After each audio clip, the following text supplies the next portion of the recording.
Well, hello, everyone. It is Thursday.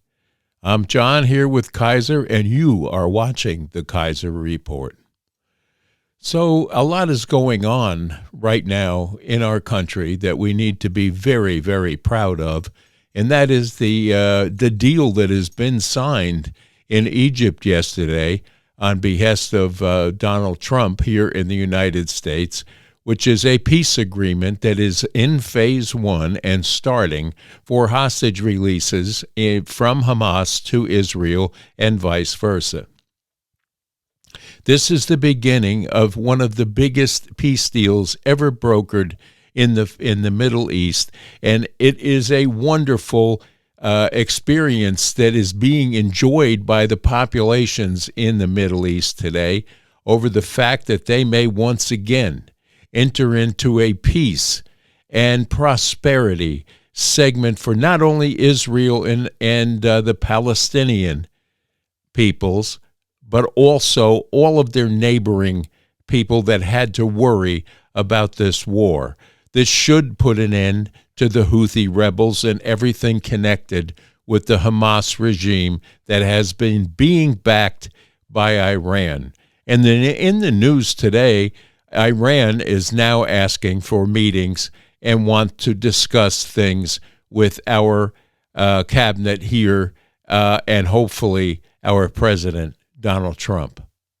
I applaud all of the work done by Stephen Witkoff and Kushner and our president and his cabinet, especially our Secretary of State, who I believe has done a marvelous job around the world in trying to procure peace agreements, even in the Ukraine, which is ongoing.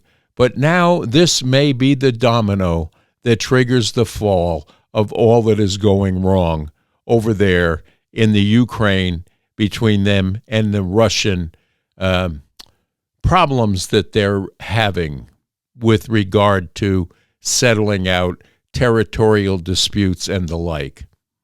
That'll be next on the agenda, but phase one is just phase one in the Middle East. There's a lot more to come, and we'll see how that goes, but this is the most optimistic people have felt in a long time about what's going on in the war-torn Middle East right now and in the Gaza Strip. People are celebrating on the Palestinian side because they know help and aid is on the way to bring them back into a semblance of a settled society. So let's all fall to our knees and pray that this goes according to plan and everything works out in the fashion that it was designed to work out in amongst the people involved. This is the good news for today. I've been waiting patiently to get this broadcast out to you today as a result of that certain things were not solidified yet, but I feel comfortable now in telling you that we have a peace agreement in the Middle East between Hamas and Israel. Godspeed, all of you involved, and make this happen because it is needed. Peace across the world is on the threshold of taking place, and we all have to pray often that it continues in that fashion. And that'll bring us out to some of the races that are going on in California. We have a woman out there, as a plethora of people running for governor of that state after Newsom gives up his throne out there. But if California could get any worse, it would be if this particular woman would be elected. Let's take a look at a brief interview here. So on election night, I went to pick up my daughter from water polo practice, and she's 12. She got in the car and she was crying. I was like, did someone hit you? Did the coach yell at you? What happened? And she said, Trump's going to win. And what if I get raped and I need to have an abortion? This is from a 12-year-old, my 12-year-old daughter. What do you think of the governor's plan? I support the governor's plan. You were a supporter of the governor's plan, dubbed empowering voters to stop Trump's power grab. What do you say to those 6 million voters who you will also represent as governor? I will be their leader and represent them. Fair enough. What do you say to the 40% of California voters who you'll need in order to win? How would I need them in order to win, man? Well, unless you think you're going to get 60% of the vote. You think you'll get 60%. Everybody who did not vote for Trump will vote for you. That's what you're thinking. In a general election, yes. If it is me versus a Republican, I think that I will win the people who did not vote for Trump. You said you don't need those Trump voters. Well, you asked me if I needed them to win. So you don't I think feel like this is unnecessarily argumentative. What is your question? The question is the same thing I asked everybody. The other candidate has answered this question. This is not correct. And I said I support it. So, and the question is, what do you say to the 40% of voters who voted for Trump? Oh, I'm happy to say that. It's the do you need them to win part that I don't understand. I'm happy to answer the question as you have it written, and I'll answer it. And we've also asked the other candidates, do you think you need any of those 40% of California voters to win? And you're saying, no, you don't. No, I'm saying I'm going to try to win every vote I can. And what I'm saying to you is that... Well, to those voters, okay, so you... I don't want to keep doing this. I'm going to call it. Okay. Thank you. You're not going to do the interview with us? Nope, not like this. I'm not. Not with 7 follow-ups to every single question you ask. Every other candidate has answered. I don't care. I don't care. I want to have a pleasant, positive conversation. I told my 9-year-old daughter that I was going to be speaking with you, and I said, what do you think about the climate change? And she said, the earth is on fire, and we're all going to die soon. And I asked her how that made her feel, and she said it made her feel angry. What should I tell my daughter, and how should I help her and the youngest generation bear the emotional toll of the actions that we're taking, fossil fuel companies are taking to destroy our planet? Well, thank you for the question. That's a big question. And we're just going to circle around. I am an investigative I have never had to do reporter. this before, ever. You've never had to have a conversation with a reporter? What part of I'm me? I'm running for governor because I'm a leader. So I am going to make... So you're not going to answer questions from reporters? Okay, why don't we go through, continue to ask follow-up questions because that's my job as a journalist, but I will go through and ask these, and if you don't want to answer, you don't want to. This is a crazy-eyed person with a reputation of being a very nasty person, and that comes from her staff. And I'm sure you saw a little bit about her yelling at her staff about being in her shot. But we'll get more and more information on this one. She is a little bit off center and believes that anybody that would have voted for a Republican, she doesn't need their votes. We'll see. We'll see how well that works for her. And hopefully it won't ruin the state any more than it already has. And that'll bring us bouncing into the middle of the country one more time to Illinois, where we have a major player there. He's big enough to be a state on his own, or at least have his own zip code. Pritzker is acting the tough guy now in his Hollywood presentation. And tough guy act, calling out Donald Trump to fail, and he will fail in his efforts to stop cleaning up the lawlessness in Chicago. And the mayor himself behind Pritzker on all of this and agreeing with him will be shown the light very shortly. It is my fervent belief that we're ready to take them on. And Chubby, you got another thing coming if you think you're going to go up against Trump and win. You can use all the crooked courts and judges you want, but it's not going to make a difference. They're going to take the criminals out of your state, out of the city of Chicago, and out of the neighborhoods where they were all placed by the Biden administration intentionally, and that is the lesser neighborhoods because we didn't put the illegals into neighborhoods with Democratic elites living in them. So this is why Pritzker and the bunch don't think anything that there's any crime at all in their city or state, because they didn't have to experience what the poor people in the south side of Chicago have had to put up with since the illegals were pushed into that sanctuary area of the city, taking over the poor people's parks, their jobs, and their homes in some cases. Not to mention the crime wave on small business in those neighborhoods, which were so dependent upon by the people that lived there for their sustenance and the like.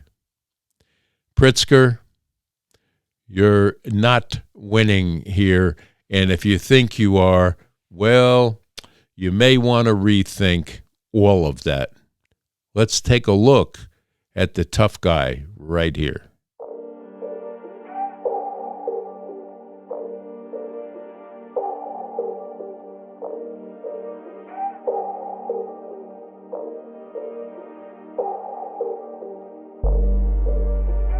I refuse to let Donald Trump, Kristi Noem, and Gregory Bovino continue on this march toward autocracy.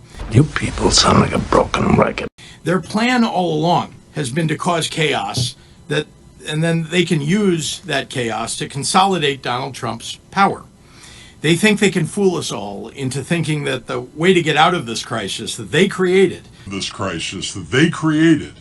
is to give them free rein. Barf! The state of Illinois is going to use every lever at our disposal to resist this power grab and get Noem's thugs the hell out of Chicago. I'm not afraid. I am not afraid, and I won't back down. You're a tough guy. Isn't going to work. I don't care how much he threatens, come after me. If you're coming after my people, you'll have to go through me. Well, we have trucks big enough to get around him, even the girth that he displays. So that'll bring us into our segment of What Does It All Mean for today.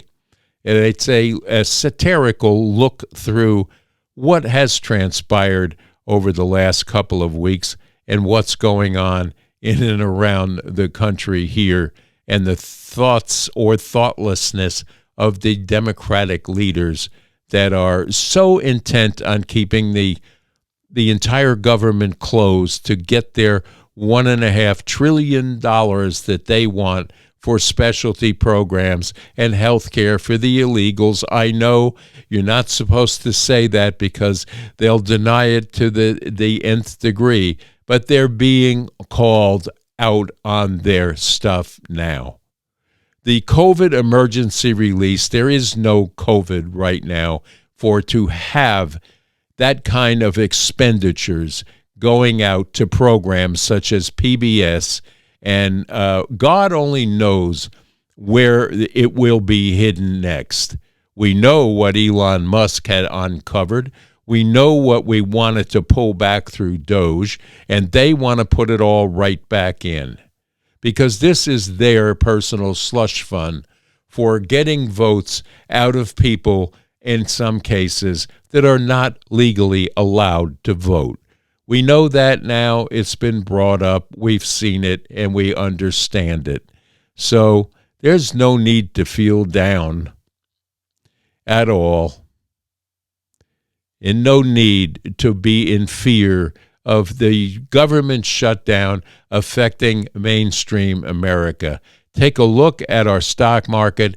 Take a look at the worryless people that are out every day shopping, carrying on as always. But I feel, and everyone does feel, for the people that will be affected, and that is the government employees, the essential employees that are taking care of our skies, our FAA, and police, and law enforcement, and the workers that work in Social Security, Medicare, and Medicaid. If the Democrats really felt that it was all about Medicare and Medicaid, they would not be having and condoning this shutdown. And by far, and has been proven, even CNN and MSNBC now have to admit that it is a Chuck Schumer shutdown, a democratically controlled shutdown, which they think they are going to hold America and this government that is working for us right now hostage over getting their $1.5 trillion, that's trillion with a T, play money so they can go out and buy votes one more time. And people, that is where it's going in some cases. I don't care how they filter it through or what NGO is going to get it and enrich their particular board along the way. And we know that that's happened with the Clinton Foundation and all of these fake foundations that were put together to launder money. And in some cases, they're laundering our tax dollars. It's out there. It's evident now. We know about it. Doge uncovered a ton, but yet we're not seeing it. So let's just take a look here.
Today, being retarded means leading a full life.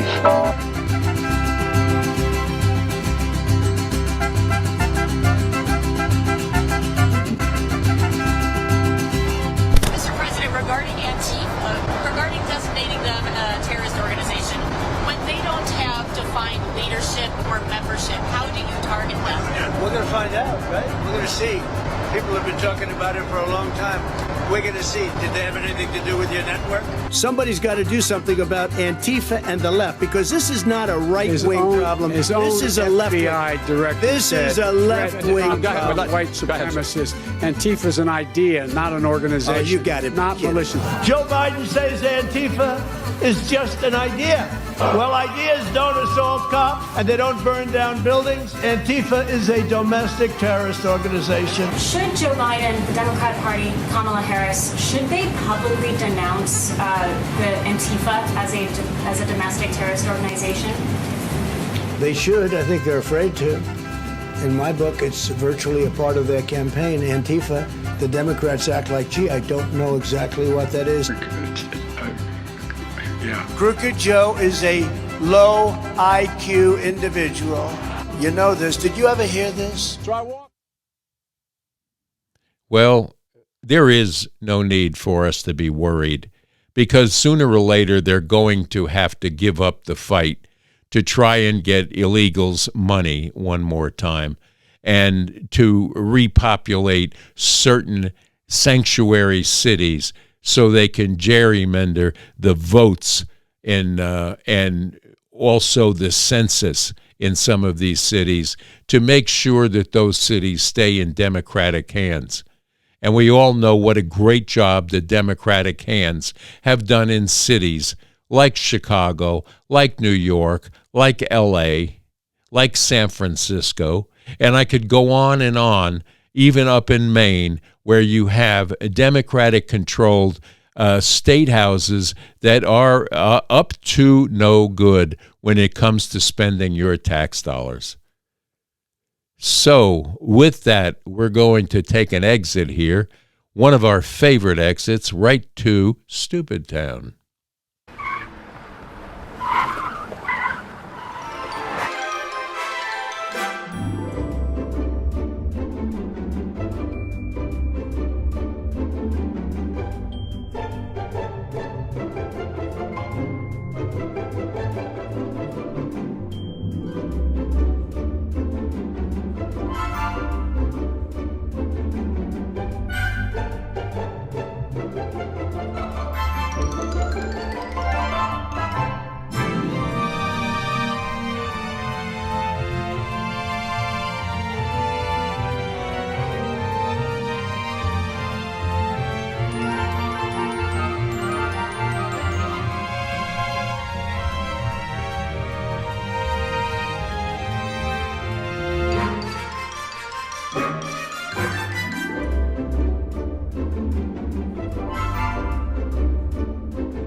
You say this is a Republican shutdown, but it's Democratic senators who are withholding their votes on what is called a clean resolution. That means no strings attached, which is something, quite frankly, Leader, that you and other Democrats have advocated for in the past. Take a look. You do not use the threat of shutting down government to try to advance your policy agenda. First thing that the House has to do is pass a clean 6-week CR. A continuing resolution that is at the fiscal year 2023 levels is the only way forward. Why not fund the government and debate extending Obamacare tax credits after the fact? They don't expire till the end of the year. The cost of living is already too high. Republicans promised to lower costs on day one. Costs aren't going down, they're going up. And America is already too expensive for the American people because of the Trump failed policies, the Trump tariffs. I think we're seeing an antibody reaction from those who are receiving the wasteful and fraudulent money. You get your musty hands off of our money or go to Moscow. You mustard moo. I got my third facelift. I think it's so funny, some of these folks, men and women, who've obviously had work done, but then they say, oh, I went to a spa for a week, or they come up with some excuse. Hi, guys. This is my glass skin look of the day. No filters here.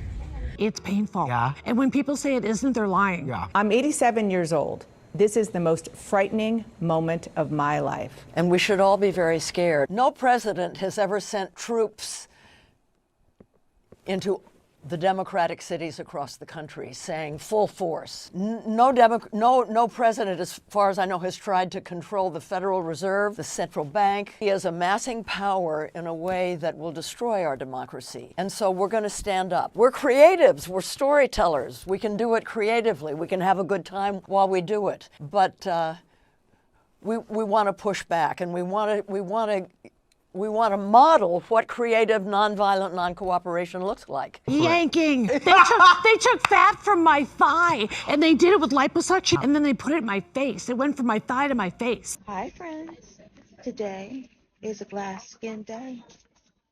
No filters here. And my vanity took over. Are you happy with the results? I kind of am. You look great. I know I'm shallow, but I am. Take a good look at the face. Come on. I'm still a little swollen here. Like, I get it. I look like I punched myself a little bit, but I still like it. I can't help it. Then he posted another video, an AI video of you in a sombrero once again. This time he's in the background. You see it, the audience can see it there, as a mariachi band. It sounds like this meeting that you had this week has only resulted in trolling and not in any serious conversations. Oh, don't do this again. It is so stupid.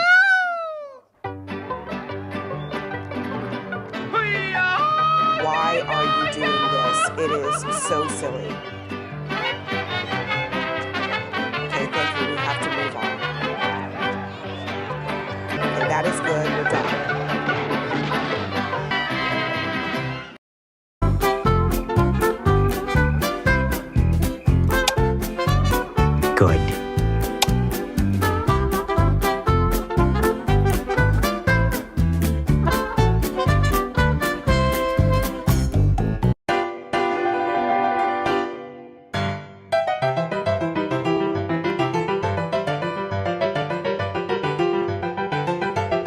That doesn't really work, does it?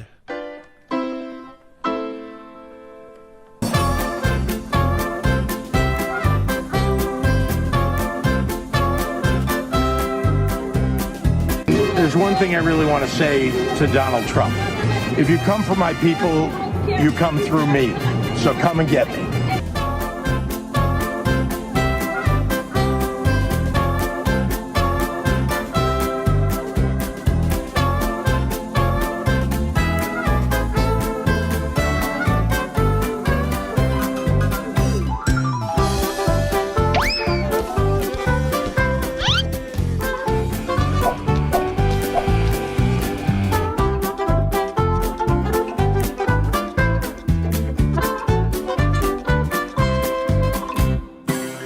Oh, that's good. Oh, fantastic. Oh, fantastic. Better. So much better. What a fantastic, fantastic tune.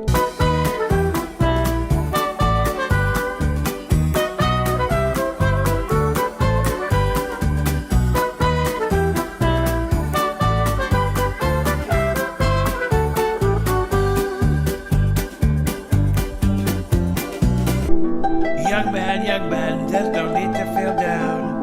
Young man, pick yourself off the ground. I've been Donald Trump. Thank you and good night.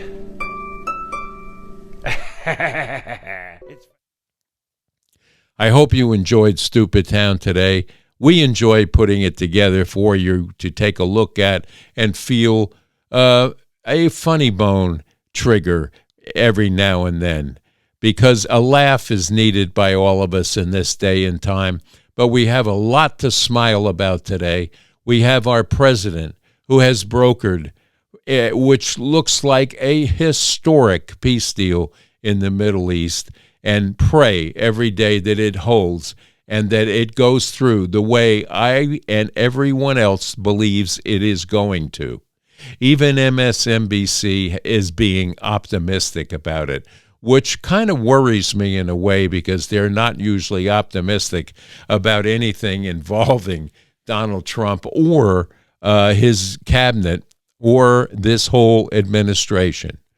But we're here and we're behind our current administration wholeheartedly. And whether or not anything comes of this thing with Comer and all of the uncovering that's happening in Congress over the surveillance of cell phones of Congress members, I don't know if anything will happen. Comey is going before a Biden-appointed judge in an area in Northern Virginia that will be hard-pressed to find anything that is not a Democrat in that jury pool. So I would look for a little shenanigans there, in my estimation, and in my estimation only. These Obama and Biden-appointed judges have been the bane of the accelerant that is the Donald Trump administration in getting things done. There's a stumbling block in every avenue that this administration takes, and it's laid out by mainstream media along with the Democratic side of the aisle, with the help of a handful from the right side of the aisle that is not at all happy. And I don't mean to pick on anyone individually, and especially not Rand Paul. I understand why Rand Paul is not voting with the Republicans on this continuing resolution bill, and you should too. It's the Democratic side that will not cast the votes that are needed, which they have done in the past for the same darn bill. But yet they're too anti-Trump and Trump deranged to put it together for the people of the United States, which they're supposed to be representing. And if you are a Democratic voter and you are watching this and you are not moved to say something and do something with these Democratic people that will not do the work that you elected them to do, you may want to reconsider when they come up for a primary or a re-election bid. These people are not doing what they were elected to do. That's plain and simple, and we have a whole bunch on the GOP side as well that need a look-see because they're a little wishy-washy when it comes to certain things that will benefit mainstream America, you and I, when it comes to tax breaks and getting the loans that we need for small business and large business to continue building out these factories that are underway under the Trump administration, and the roadblocks are being laid out against them one more time. So with that, it's Thursday afternoon, and we wish you all a rest of this beautiful day in peace, tranquility, and happiness, because we have a thing to celebrate today. As I said earlier, this is a historic peace agreement that we're looking at, and to be accomplished in the short period of time that he has had to do this with the people that he brought in, the correct people to make this happen, needs to be applauded. And I don't want to hear anything about, Nobel Peace Prizes or anything else. That's not what it's all about. So when mainstream media starts saying he just wants to get a Nobel Peace Prize, they gave the Nobel Peace Prize to Obama for doing nothing. So that really took that accolade way down the ladder to a lower rung than what it was designed to be. It's a Democratic award, obviously, with Obama for doing nothing. If any award is deserved, it would be for this entire cabinet that was involved in this peace agreement. So until we get back to you, and it will probably look like it's going to be Monday before we see you here again on the Kaiser Report, because we have a lot of things going on here in the studio that are going to be turned over tomorrow. So look for a short tomorrow, but no broadcast until next Monday. So it'll be a long weekend for the Kaiser Report, and we wish you all a very happy weekend coming. And if you're in the market for some meats, don't forget Lazy J Farms and Butcher Shop.